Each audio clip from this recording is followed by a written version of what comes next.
श्रीमद् भगवद गीता अध्याय 13 क्षेत्र क्षेत्रज्ञ विभाग योग। आप सुन रहे हैं आशीष जोशी की आवाज में।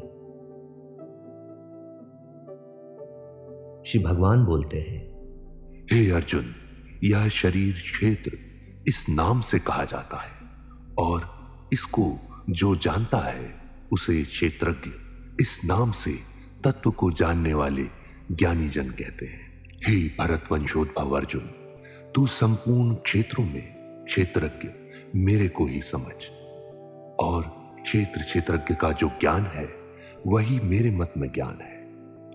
वह क्षेत्र जो है जैसा है, जिन विकारों वाला है और जिससे जो पैदा हुआ है, तथा वह क्षेत्रज्ञ भी है जो और जिस प्रभाव वाला है, वह सब संक्षेप में मेरे से सुन।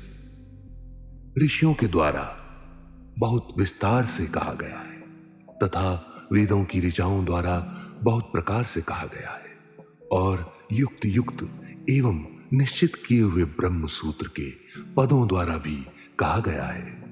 मूल प्रकृति, समष्टि बुद्धि, समष्टि अहंकार, 5 महाभूत और 10 इंद्रियां, एक मन तथा 5 इंद्रियों के 5 विषय, यह 24 तत्वों वाला क्षेत्र है। इच्छा, द्वेष, सुख, दुख, संघात, चेतना और धृति, इन विकारों से सहित यह क्षेत्र संक्षेप से कहा गया है। मानित्व का ना होना, अर्थात अपने में श्रेष्ठता का भाव न होना, दिखावटीपन का न होना, अहिंसा, क्षमा, सरलता, गुरु की सेवा, बाहर भीतर की शुद्धि, स्थिरता और मन का वश में होना, इंद्रियों के विषयों में वैराग्य का होना, अहंकार का भी न होना, और जन्म, मृत्यु, वृद्धावस्था तथा व्याधियों में दुख रूप दोषों को बार बार देखना, आसक्ति रहित होना, पुत्र, स्त्री, घर आदि में एकात्मता न होना, और अनुकूलता प्रतिकूलता की प्राप्ति में चित्त का नित्य सम रहना, मेरे में अनन्य योग के द्वारा अव्यभिचारिणी भक्ति का होना, एकांत स्थान में रहने का स्वभाव होना, और जन समुदाय में प्रीति का न होना, अध्यात्म ज्ञान में नित्य निरंतर रहना, तत्व ज्ञान के अर्थ रूप परमात्मा को सब जगह देखना, यह तो ज्ञान है, और जो इसके विपरीत है वह अज्ञान है, ऐसा कहा गया है। जो ज्ञेय है, अर्थात जिसे जाना जा सकता है, उस परमात्म तत्व को मैं अच्छी तरह से कहूंगा, जिसको जानकर मनुष्य अमरता का अनुभव कर लेता है। वह ज्ञेय तत्व अनादि और परम ब्रह्म है। उसको न सत कहा जा सकता है और न असत ही कहा जा सकता है। वे परमात्मा सब जगह हाथों और पैरों वाले, सब जगह नेत्रों, सिरों और मुखों वाले तथा सब जगह कानों वाले हैं। वे संसार में सबको व्याप्त करके स्थित हैं। वे परमात्मा संपूर्ण इंद्रियों से रहित हैं और संपूर्ण इंद्रियों के विषयों को प्रकाशित करने वाले, आसक्ति रहित हैं और संपूर्ण संसार का भरण पोषण करने वाले हैं, तथा गुणों से रहित हैं और संपूर्ण गुणों के भोक्ता हैं। वे परमात्मा संपूर्ण प्राणियों के बाहर भीतर परिपूर्ण हैं और चर अचर प्राणियों के रूप में भी वे ही हैं, एवं दूर से दूर तथा नजदीक से नजदीक भी वे ही हैं। वे अत्यंत सूक्ष्म होने से जानने का विषय नहीं है। वे परमात्मा स्वयं विभाग रहित होते हुए भी संपूर्ण प्राणियों में विभक्त की तरह स्थित है। वे जानने योग्य परमात्मा ही संपूर्ण प्राणियों को उत्पन्न करने वाले, उनका भरण पोषण करने वाले और संहार करने वाले हैं। वह परमात्मा संपूर्ण ज्योतियों का भी ज्योति है और अज्ञान से अत्यंत परे कहा गया है। वह ज्ञान स्वरूप जानने योग्य ज्ञान से प्राप्त करने योग्य और सबके हृदय में विराजमान है। इस प्रकार क्षेत्र, ज्ञान और ज्ञेय को संक्षेप से कहा गया। मेरा भक्त इसको तत्व से जानकर मेरे भाव को प्राप्त हो जाता है। प्रकृति और पुरुष दोनों को ही तुम अनादि समझो और विकारों तथा गुणों को भी प्रकृति से ही उत्पन्न समझो। कार्य और करण के द्वारा होने वाली क्रियाओं को उत्पन्न करने में प्रकृति हेतु कही जाती है और सुख दुखों के भोक्तापन में पुरुष हेतु कहा जाता है।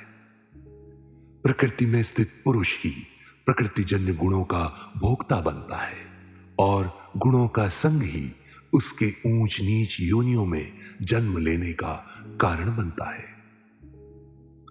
यह पुरुष प्रकृति के साथ संबंध रखने से उपदृष्टा, उसके साथ मिलकर सम्मति अनुमति देने से अनुमंता, अपने को उसका भरण पोषण करने वाला मानने से भर्ता, उसके संग से सुख दुख भोगने से भोक्ता और अपने को उसका स्वामी मानने से महेश्वर बन जाता है। परंतु स्वरूप से यह पुरुष परमात्मा कहा जाता है। यह देह में रहता हुआ भी देह से संबंध रहित ही है। इस प्रकार पुरुष को और गुणों के सहित प्रकृति को जो मनुष्य अलग अलग जान लेता है, वह सब तरह का बर्ताव करता हुआ भी फिर जन्म नहीं लेता। कई मनुष्य ध्यान योग के द्वारा, कई सांख्य योग के द्वारा और कई कर्म योग के द्वारा अपने आप से अपने आप में परमात्म तत्व का अनुभव कर लेते हैं। दूसरे मनुष्य इस प्रकार ध्यान, सांख्य, कर्म आदि साधनों को नहीं जानते, केवल जीवन मुक्त महापुरुषों से सुनकर उपासना करते हैं। ऐसे वे सुनने के परायण मनुष्य भी मृत्यु को तर जाते हैं।